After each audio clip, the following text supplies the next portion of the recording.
In this video, we are going to talk about how much is it that you need to retire.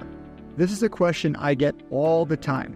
I've been teaching classes on retiring for 10 years now, and the number one question I get is, Brian, how much is it that I need to retire? This is an article written as a summary of a study that Northwestern Mutual did, polling Americans and how much they think they need to retire. You see these numbers all over the place. I've seen 1 million. I've seen 1.5 million, as this article shows. I've seen $3 million. And people look at their savings, they look at these articles, and they compare, and they think, oh, this is what the article says, now I can't retire if I don't have that. Or I have a lot more, I'm going to be totally okay. Both of those things are untrue.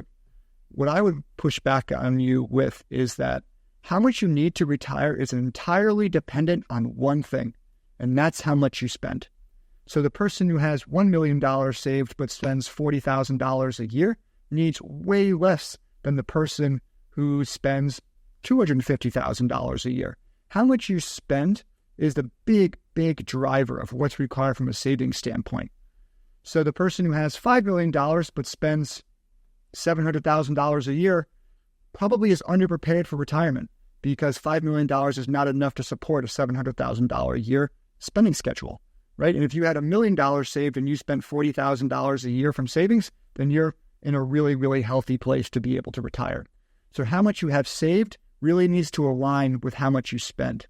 And one thing I think that people potentially underestimate is this is just how much you have in financial assets. This isn't including your income streams. So if you have a pension, if you have a Social Security or two Social Securities in a household, that's not included in these dollar figures, but they are a huge portion of your retirement income stream and your retirement plan as you move to the distribution phase of your life.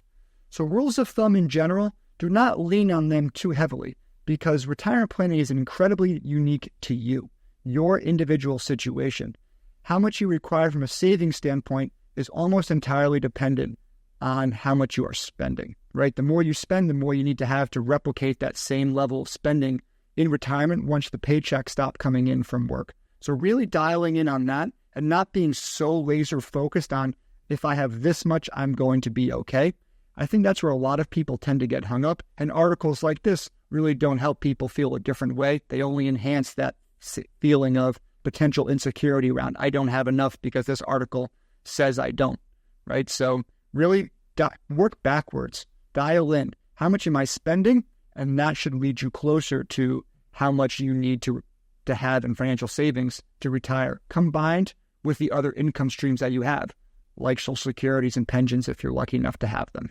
So with that, I hope I'm pushing back a little bit on these rules of thumb and making you focus more on how unique to you your financial plan needs to be. If you have questions about this, take a look in our show notes. There's a link to our site. You can book some time with me. I'd be happy to talk to you about your planning and any questions you have and help you answer this how much do I need question when you go to retire.